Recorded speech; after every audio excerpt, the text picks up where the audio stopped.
Muito bem, queridos. Nos últimos encontros, nós temos falado de um dos profetas que eu admiro muito na palavra de Deus. Você talvez esteja lembrado, nós temos falado do profeta Elias. Apenas para a gente relembrar um pouquinho do que nós já estudamos até aqui, nos contextualizarmos no que vamos estudar agora. Nós estamos numa jornada que a gente pode chamar assim, em busca do poder de Elias. Por que em busca do poder de Elias? Por alguns detalhes interessantes. Elias é considerado como um dos profetas mais poderosos que a gente encontra na palavra de Deus. Porém, tem um outro detalhe que eu acho ainda mais importante. No nosso último encontro, eu mencionei o texto de Tiago, capítulo 5. Eu convido você a abrir a sua Bíblia aí, no livro de Tiago, capítulo 5. No verso 17 e no verso 18, nós encontramos o centro da questão do porquê buscarmos o poder de Elias. E aqui nós lemos assim, Tiago, capítulo 5, e o verso 17 e 18. Elias era homem semelhante a nós. Em outras palavras, Elias era um homem igual a mim e igual a você que está nos assistindo nesse momento.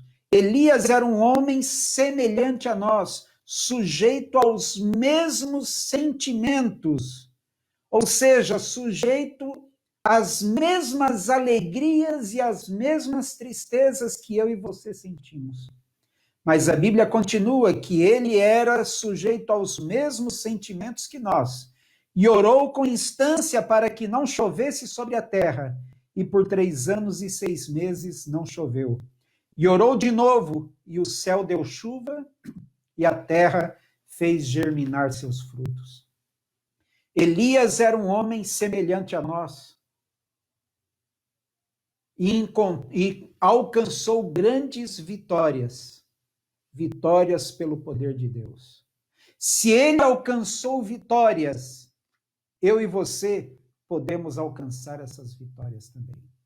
E nós temos visto ao longo dos nossos últimos encontros alguns detalhes que possibilitaram a Elias alcançar essas vitórias.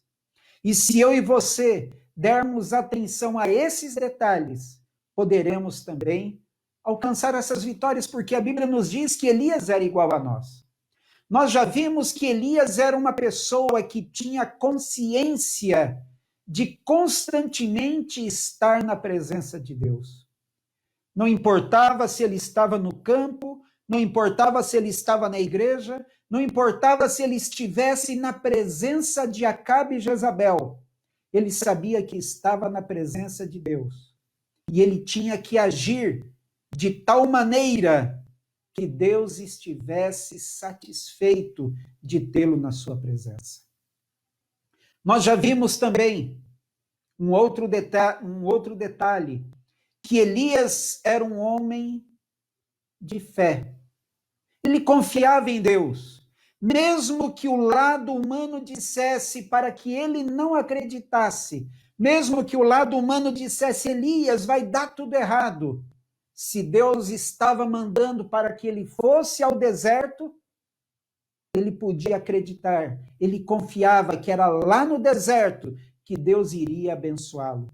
Ele acreditava que era lá no deserto que Deus tinha reservada a bênção para ele. Elias era um homem de fé. Mas hoje eu quero ver com você mais um detalhe na história de Elias que é importante para nós. Se você está com a sua Bíblia, abra aí no livro de 1 Reis, capítulo 17, que é onde começa a história de Elias. E por falar em começo da história de Elias, apenas também aqui para relembrarmos um pouquinho quem foi Elias. A Bíblia não nos diz quem foi Elias, de onde ele surgiu, nós não temos muitas informações sobre ele. Elias aparece na história sagrada no momento em que ele vai ali perante o rei Acabe. Nós não sabemos nada mais antes dele. O que nós sabemos é que Deus o chamou para exercer o seu ministério profético no momento em que governava um dos piores reis que o reino de Israel teve. Lembrando que aqui nós já estamos falando do reino dividido. O reino do sul, Judá, capital em Jerusalém, 2 tribos, e o reino do norte, Israel, capital em Samaria, com 10 tribos reunidas. Nós já mencionamos aqui, eu vou apenas relembrar, que tanto Reis como Crônicas, ao relatar a história desses dois reinos, vem dizendo que tal rei fez o que era bom perante o Senhor, ou tal rei fez o que era mal perante o Senhor. E quando a gente vê o relato do reino de Israel, nós vemos que a maioria dos reis que governaram Israel, com a capital em Samaria, o reino do norte, a maioria deles fez o que era mal perante o Senhor. E quando a gente olha o capítulo 16, eu não vou ler aqui, a gente já leu numa outra ocasião. Quando a gente olha o capítulo 16, nós encontramos que neste conjunto de reis que fizeram o que era mal perante o Senhor, Acabe é considerado como sendo um dos piores, que conseguiu fazer ainda pior do que os que foram reis antes dele. Um dos pontos centrais, digamos assim, da ruindade do governo de Acabe está no fato dele ter casado com Jezabel. E ao se casar com Jezabel, trazer para o reino de Israel a idolatria, a adoração a Baal e a adoração a Astarote ou a Será. Lembrando também que Baal era considerado Deus das águas, era considerado o Deus que mandava a chuva, era o Deus que colocava água no poço, era o Deus que fazia os rios fluírem. E Astarote, ou Aserá, era a deusa da fertilidade, a deusa que fazia com que o campo produzisse o seu fruto, as árvores produzissem o fruto. Era a deusa considerada como a responsável por fazer os rebanhos produzirem os seus filhotes. E agora Elias diz: o meu Deus, o Deus de Israel, o Deus vivo, diz que não vai chover e a terra não vai produzir fruto. E vamos ver qual o Deus que tem poder. E é nesse momento que nós agora vamos dar sequência ao estudo da vida do profeta Elias. E eu convido você para lermos a partir do verso 8. Até o verso 7, nós encontramos o profeta Elias lá na beira do ribeiro de Querite, bebendo da água do ribeiro, e todos os dias, de manhã e de tarde, recebendo o pão e a carne que os corvos traziam para ele. Mas agora, no verso 8, a cena muda um pouco. Vamos ler, então, a partir do verso 8. E aqui lemos assim: então lhe veio a palavra do Senhor, dizendo: dispõe-te e vai a Sarepta, que pertence a Sidom, e demora-te ali, onde ordenei a uma mulher viúva que te dê comida. Então ele se levantou e se foi a Sarepta. Chegando à porta da cidade, estava ali uma mulher viúva apanhando lenha. Ele a chamou e lhe disse: traze-me, peço-te, uma vasilha de água para eu beber. Indo ela a buscá-la, ele a chamou e lhe disse: traze-me também um bocado de pão na tua mão. Porém ela respondeu: tão certo como vive o Senhor teu Deus, nada tenho cozido. Há somente um punhado de farinha numa panela e um pouco de azeite numa botija. E vês aqui, apanhei 2 cavacos e vou preparar esse resto de comida para mim e para o meu filho. Comê-lo-emos e morreremos. Elias lhe disse: não temas, vai e faze o que disseste, mas primeiro faze dele para mim um bolo pequeno e traze-mo aqui fora. Depois farás para ti mesma e para teu filho. Porque assim diz o Senhor Deus de Israel: a farinha da tua panela não se acabará, e o azeite da sua botija não faltará, até o dia em que o Senhor fizer chover sobre a terra. Queridos, que história interessante e poderosa esta. Elias já estava ali, não sabemos exatamente quanto tempo na beira do ribeiro, mas acredita-se que por cerca de 1 ano ele permaneceu ali na beira do ribeiro de Querite. E agora Deus diz para ele: Elias, é hora de você sair daqui. E eu preparei um lugar para você. Você vai para Sarepta. E lá, uma mulher viúva vai atender você, vai cuidar de você. Eu já acertei tudo, já deixei tudo arrumado, Elias. Não sei se você lembra o que nós estudamos no nosso último encontro. Se você não lembra, pode rever aí nas postagens anteriores, tem o vídeo do nosso último culto. Mas ali nós dissemos que Elias teria inúmeras razões para questionar o plano de Deus. Elias poderia ter dito que tinha uma ideia melhor.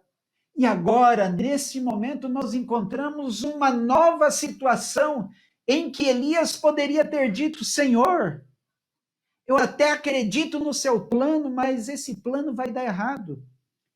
Quer ver? Reflita comigo aqui um pouco. O texto que a gente acabou de ler aqui na Bíblia diz que Deus fala exatamente aonde que Elias deveria ir. Elias deveria ir para Sarepta. E ainda reforça Sarepta, que fica na terra de Sidom. Você lembra quem era o rei de Sidom? O rei dos Sidônios? O nome dele é Etibaal. Você lembra quem que era filha de Etibaal? Isso mesmo, Jezabel. Deus está mandando Elias ir justamente para a terra do sogro de Acabe. Elias poderia ter dito: Senhor, tanto lugar para eu ir, eu vou justo para a terra do sogro de Acabe. Mas lembre, Elias aprendeu que quando Deus manda, a gente tem que obedecer. Se tinha um lugar perigoso para ir, era Sarepta, era a terra dos Sidônios. Mas Elias acreditava que Deus, ao mandar, não o abandonaria. Elias acreditava que se Deus estava dando a ordem, ele podia obedecer, porque Deus estaria com ele. Se nós olharmos o relato sagrado, nós vamos ver que Acabe não apenas procurou Elias no reino de Israel, mas ainda mandou mensageiros nos reinos vizinhos, para que os governantes dos reinos vizinhos jurassem que Elias não estava nos seus territórios.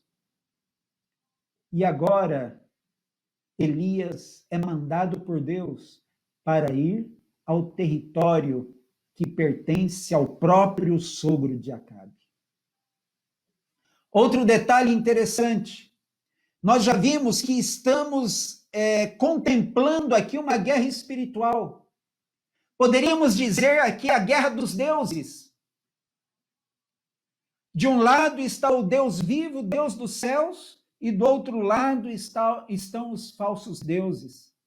E Elias agora é mandado por Deus para o centro da adoração a Baal e a Astarote, a terra dos Sidônios. Mas tem um outro detalhe. Deus também diz para Elias: Elias, eu já até defini quem é que vai cuidar de você. Não é uma família rica que vai cuidar de você, Elias. Eu reservei para cuidar de você uma viúva. Queridos,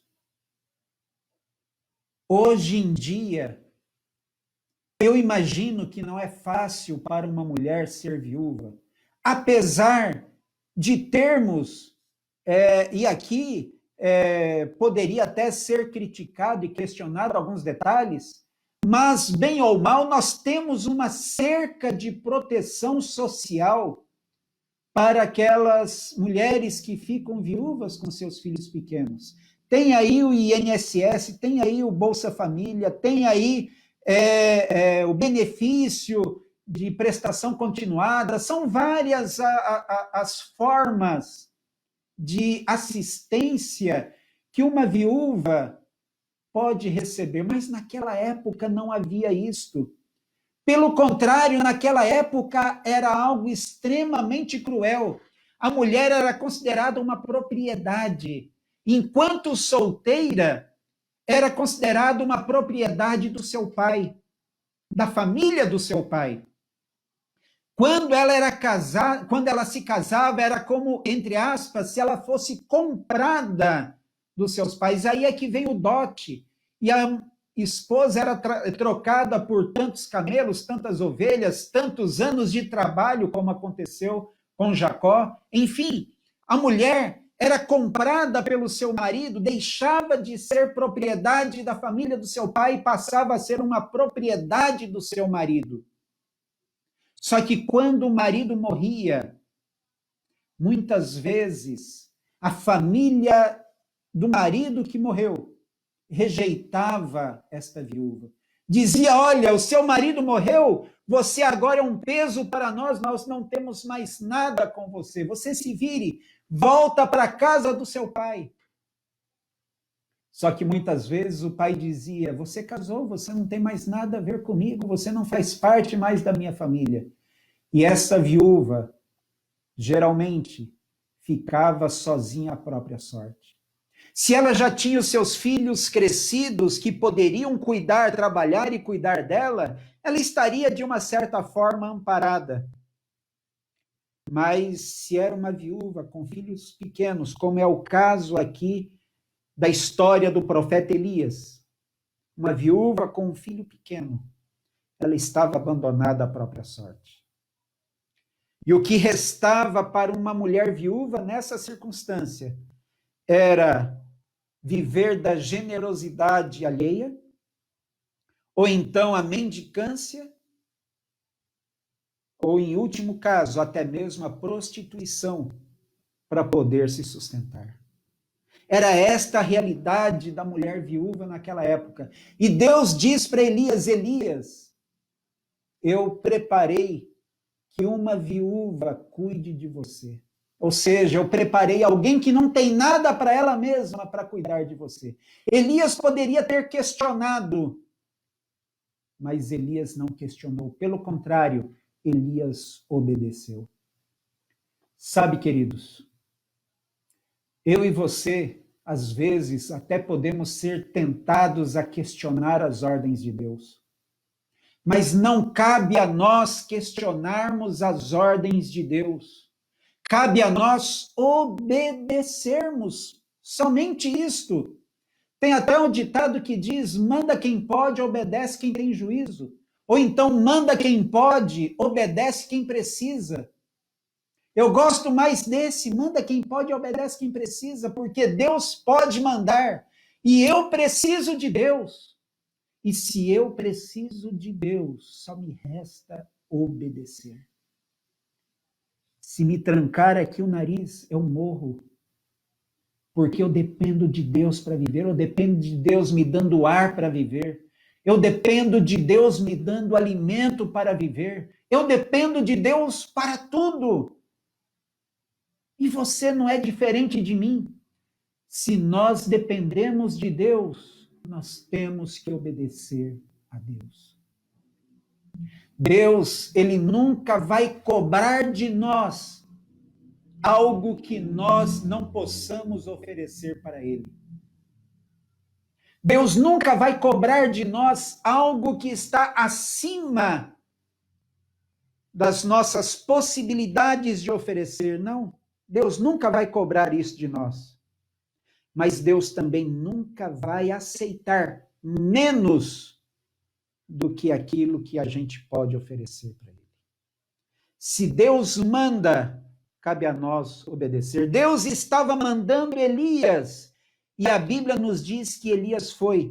E se nós olharmos a história, nós vamos ver que Elias chega lá na frente daquela cidade. A primeira cena que ele vê é uma mulher, imagino eu, magrinha, ali sofrendo os efeitos da sede e da fome, e ele olha para aquela mulher e faz um pedido. Senhora, consegue água para mim? Sabe, queridos, aqui nós encontramos a mesma estratégia que séculos depois Jesus usou com a mulher samaritana lá na beira do poço. Lembrando que no tempo de Jesus, os judeus e os samaritanos eram terríveis inimigos, não se conversavam, não se ajudavam de forma alguma. Mas havia no tempo de Elias e havia no tempo de Cristo uma regra básica de convivência social que dizia: você pode recusar qualquer coisa para o seu pior inimigo, você só não pode recusar água. Era uma lei social naquela região desértica, que não importava quem fosse que estivesse pedindo, podia ser um desconhecido, ou poderia ser até o pior inimigo. Se pedisse água, deveria ser dada água. E ele pede para aquela mulher: senhora, consegue um copo de água? Por falar em água, deixa eu beber aqui um pouquinho. Elias diz: senhora, consegue um pouco de água para mim? Aquela mulher tinha pouca água, mas da pouca água que ela tinha, ela se dispôs a dividir com Elias. E ela saiu para buscar um pouco de água. E no instante em que ela estava indo buscar água, Elias chega para ela e diz: senhora, segura aí. Eu tenho um outro pedido para fazer. Já que a senhora está indo buscar água, aproveita e traz um pouco de comida para mim. Eu quero contar uma história para vocês. Eu vou aqui correr o risco de citar o nome de um colega, mas ele vai me perdoar.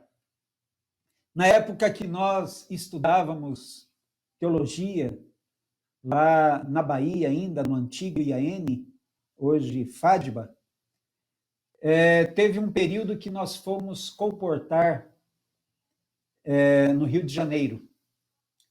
E eu formava uma dupla de trabalho com um colega que também fazia teologia, o Adriano. Se eu não estou enganado, hoje o Adriano trabalha lá na região do Amazonas. Mas eu e o Adriano éramos pessoas totalmente diferentes uma da outra. Eu era extremamente tímido demais. Os que me conheceram naquela época sabem que eu não estou exagerando. Já o Adriano era o oposto, uma pessoa extremamente extrovertida. Mas nós tínhamos uma coisa em comum. Nenhum de nós dois gostava de trabalhar no domingo. Não por estarmos fugindo do trabalho, mas porque bater na porta das pessoas no domingo, as pessoas não estavam nem um pouco dispostas a nos atenderem. Mas, manda quem pode, obedece quem precisa, a ordem era esta, a gente foi trabalhar. E num determinado domingo nós estávamos batendo nas portas, era um prédio que nós estávamos visitando, e batemos na porta de um apartamento. Enquanto esperávamos aquela porta se abrir, a porta do apartamento ao lado se abriu e uma senhorinha veio na porta e disse: ai, que bom que vocês estão aí, é com vocês mesmos que eu quero falar. Quando vocês terminarem aí, vocês passem aqui. Queridos, eu não vou mentir para vocês. Ali, naquela visita, quando a porta abriu, um senhor nos atendeu com muita má vontade. Eu e o Adriano fizemos a oferta ali depressa, ele não quis comprar nada e a gente também não insistiu, porque do lado a gente sabia que já estava aquela senhora nos aguardando. e rapidamente fomos para lá. Já era mais ou menos meio-dia. Batemos a porta, aquela senhora nos atendeu e ela estava almoçando junto com o irmão dela. E ela nos convidou para almoçar. E eu e o Adriano, assim, por uma questão de ética, apesar de estarmos com fome, dissemos, não, obrigado, podem ficar à vontade. Falou, então vocês aguardem aí na sala que a gente já está terminando, eu vou dar atenção para vocês. E ela foi lá de volta à mesa, terminou de almoçar com seu irmão, se despediram, o irmão foi embora, e ela ficou ali conversando com a gente, já tinha recolhido as coisas da mesa, e aí nós demos toda a oferta, fizemos todo o trabalho que o comportor faz, e na hora de ir embora, ela falou, escuta, vocês aceitam um suco? A gente estava, como diz lá no Acre, como diz na Bahia, a gente estava varado de fome. E a gente falou, o suco a gente aceita. E aí ela foi lá para a cozinha. Enquanto ela estava na cozinha, a gente ouviu o barulho dela preparando o suco, ligando o liquidificador. O Adriano virou para mim e falou, Lula, eles lá no colégio me chamavam de Lula. Lula, eu não estou com sede não, Lula, eu estou com fome. E eu quero comer. Eu falei, mas Adriano, ela ofereceu a comida e a gente não aceitou e ela já tirou. Ah, Lula, não interessa, eu estou com fome e vou comer. Pois ele se levantou lá da sala, foi lá na cozinha e falou, dona, aquele almoço que a senhora ofereceu para a gente, não tem como sair ele de novo, não? Aquela senhora ficou brava, falou, mas eu ofereci para você, estava na mesa, era para vocês terem aceitado, agora eu já tirei a mesa, mas mesmo resmungando, ela foi lá e colocou a mesa novamente, nós almoçamos e tomamos o suco também. E foi um resmungo dela, mas foi um resmungo simpático, a gente fez amizade com ela. Foi mais ou menos isso que aconteceu entre Elias e aquela senhora, aquela viúva. Ele disse, senhora, na verdade eu pedi água, mas não é água que eu estou querendo, não, eu estou com fome, traz comida para mim. Só que diferente do que aconteceu com o Adriano e comigo, aquela senhora virou para Elias e falou, a água eu trago, mas a comida eu não posso trazer. Eu não posso trazer a comida porque eu tenho muito pouquinha. Eu só tenho ali um punhado de farinha, um restinho de azeite. E não sei se você viu, mas eu estou pegando aqui uns gravetos que eu vou preparar o último pedaço de pão. E vou dar para o meu filho. E aí nós vamos deitar numa sombra e esperar morrer, porque não temos mais nada para comer. E aí, queridos, vem algo que eu acho muito poderoso. Elias vira para ela e diz assim, é pouca comida que tem, né? É. Mas, dona, já que tem tão pouca comida, um restinho só para você e para o seu filho, então faz diferente. Já que tem pouquinha comida, ao invés de dar para o seu filho essa comida que tem, traz para mim. Porque eu estou aqui representando Deus e Deus está dizendo para a senhora que se a senhora trouxer comida para mim primeiro, não vai mais faltar comida para a senhora e para o seu filho. Queridos, eu e você estamos vivendo um momento de crise na nossa nação. Um momento de crise no mundo. A gente não sabe o que o futuro nos reserva. O que a gente sabe é que neste momento já tem pessoas ao nosso redor sem emprego, sem recursos, já tem pessoas passando fome. Pessoas ao nosso redor, talvez na sua igreja, talvez na sua vizinhança, já tenha pessoas passando fome. Tente imaginar você nessa situação. Só tem um último pedaço de comida, último pedaço de pão. Tem um filho chorando de fome ao seu lado. Eu tenho 2 filhos. Estão me assistindo nesse momento e eu digo para vocês, meus filhos, fiquem tranquilos, que eu não tiraria um punhado de pão da boca de vocês para dar para um estranho. Porque é justamente isto que Elias está falando, senhora, Tire esse último pedaço da boca, esse último pedaço de pão da boca do seu filho e dê para mim. Você teria coragem de tirar o pão da boca do seu filho e dar para um estranho? Vendo o seu filho chorando de fome, sabendo que não tem mais nada para dar para ele? Você faria isso? É isto que Elias coloca, esta decisão difícil que Elias coloca para aquela senhora. Mas, queridos, a Bíblia diz que aquela mulher sabia que Elias servia ao Deus vivo. E eu imagino que com lágrimas nos olhos ela vai fazer aquele pão.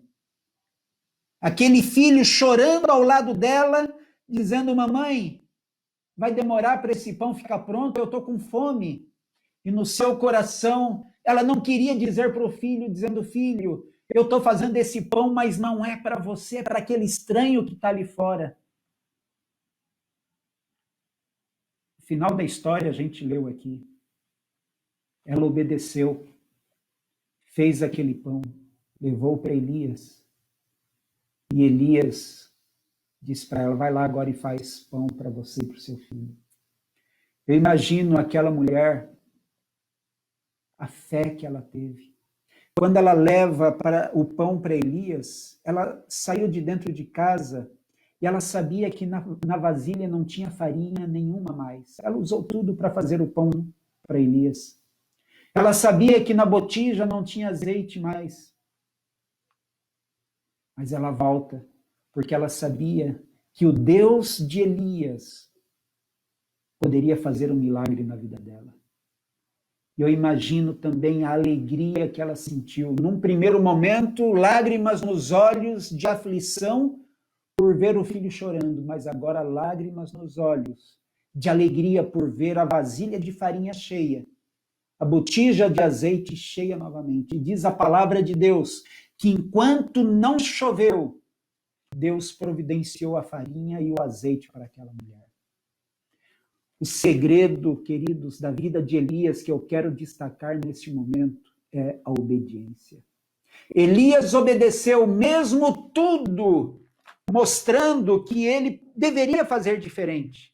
Aquela mulher obedeceu mesmo tudo, mostrando que ela deveria fazer diferente. Mas os soldados, eles aprendem que quando um oficial manda lá no exército, na marinha, na aeronáutica, na brigada militar, onde for, se um superior manda, ele deve obedecer sem questionar. É isso que os militares aprendem. E nós, como membros do exército de Cristo Jesus, temos que aprender isso, que quando Deus manda, cabe a nós obedecer. Mesmo que tudo pareça estar contra nós, mesmo que tudo pareça estar dizendo, não faça isso, se Deus está mandando, só cabe a nós obedecer. É no momento de crise como este que Deus diz: filho, obedeça. E é nesse momento que temos que obedecer. É num momento de crise como este que a nossa fidelidade está sendo provada, está sendo testada. E é neste momento que eu e você temos que mostrar se estamos do lado de Deus ou se não estamos do lado de Deus. Não existe um meio termo. Não existe mais ou menos obediente. Eu pergunto para você, existe alguém mais ou menos fiel? Eu sou quase 100% fiel. Existe isso? Uma pessoa que é 99% fiel, na verdade é o quê? É 100% infiel.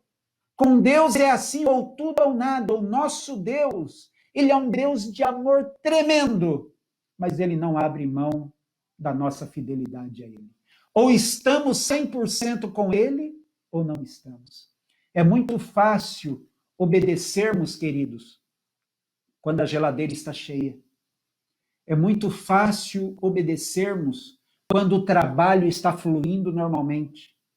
É muito fácil obedecermos quando tudo vai bem na nossa casa. É muito fácil obedecermos quando a nossa conta bancária está no azul. É muito fácil. Mas não é apenas nesses momentos que precisamos obedecer. Precisamos obedecer a Deus a todo instante. Jesus diz em João capítulo 14, verso 15, se me amais, guardareis os meus mandamentos. Se vocês me amam, vocês vão me obedecer. Jesus não está dizendo aqui, queridos, se vocês me amam, quando tudo estiver bem, vocês irão me obedecer. Não é isso que Jesus está dizendo. Jesus simplesmente diz, se me amardes, guardareis os meus mandamentos.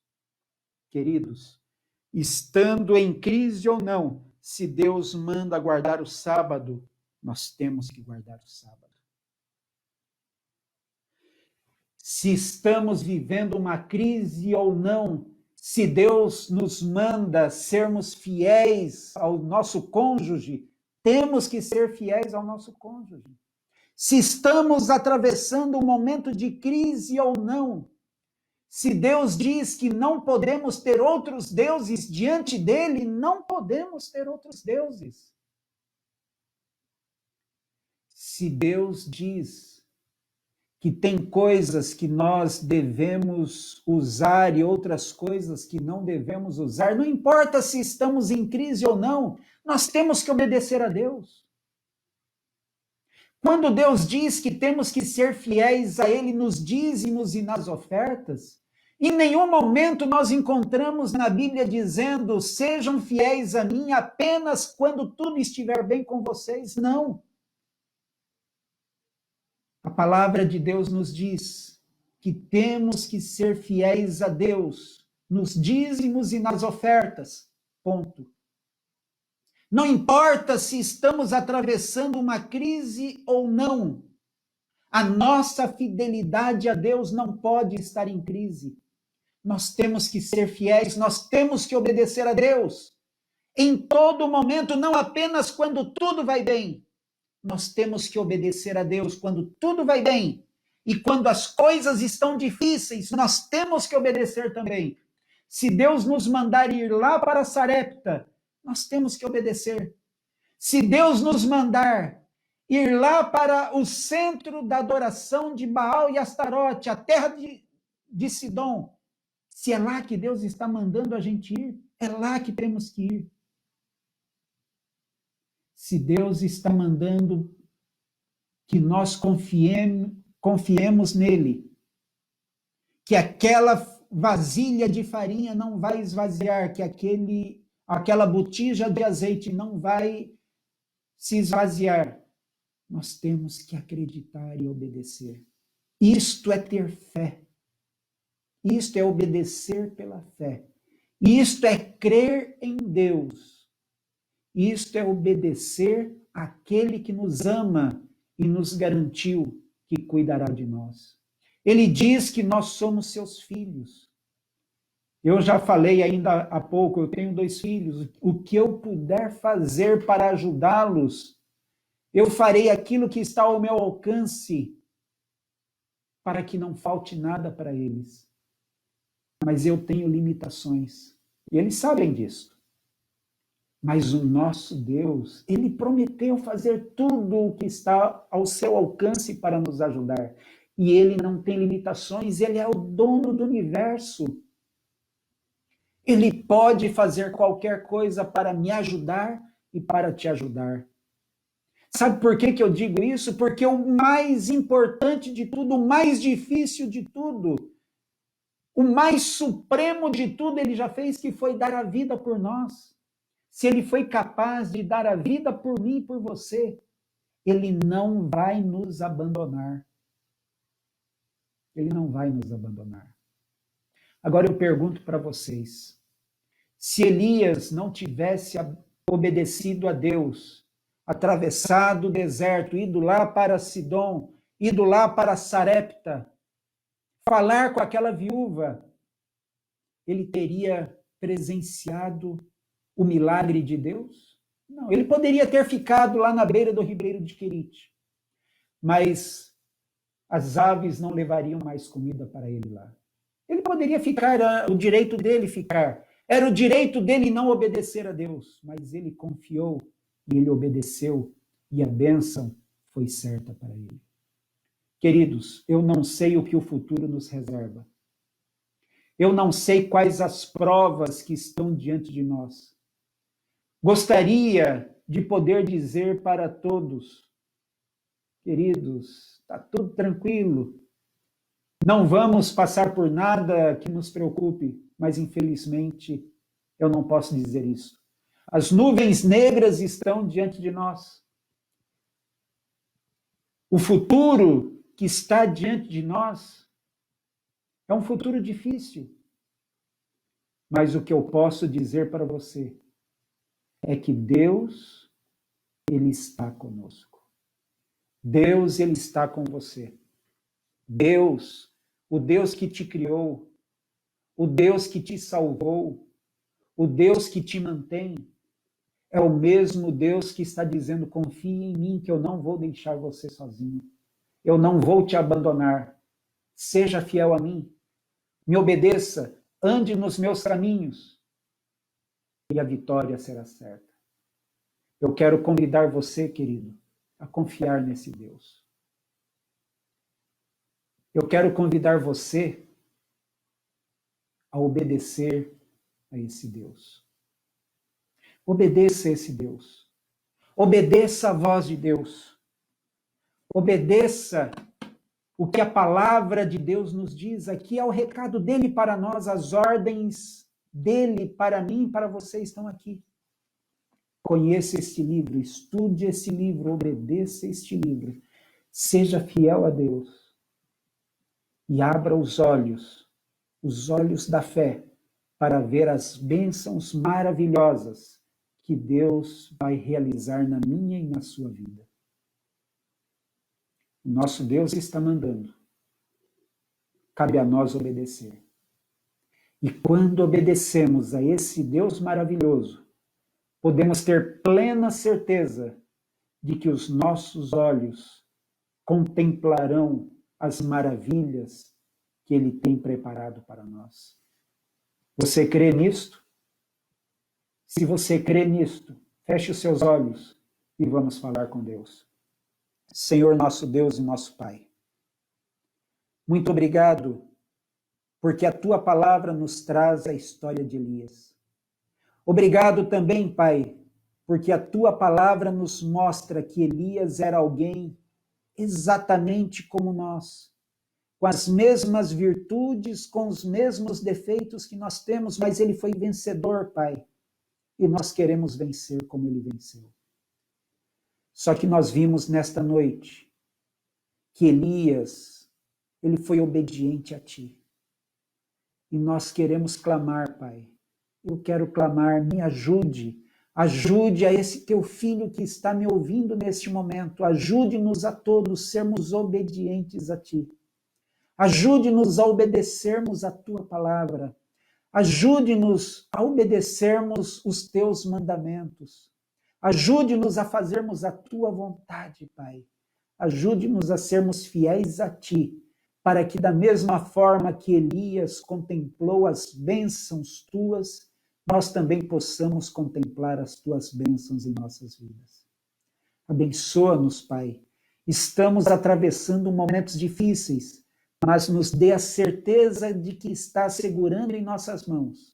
Nos dê a certeza que logo depois dessas nuvens negras, nós veremos o sol brilhando, o sol da justiça, o sol da liberdade, o sol da salvação em Cristo Jesus, raiando em nossas vidas. E ajude-nos a termos fé de que muito em breve poderemos estar contigo por toda a eternidade. Abençoe cada um de nós. Abençoe cada lar aqui representado nesta ocasião. São bênçãos que pedimos e agradecemos no nome de Cristo Jesus.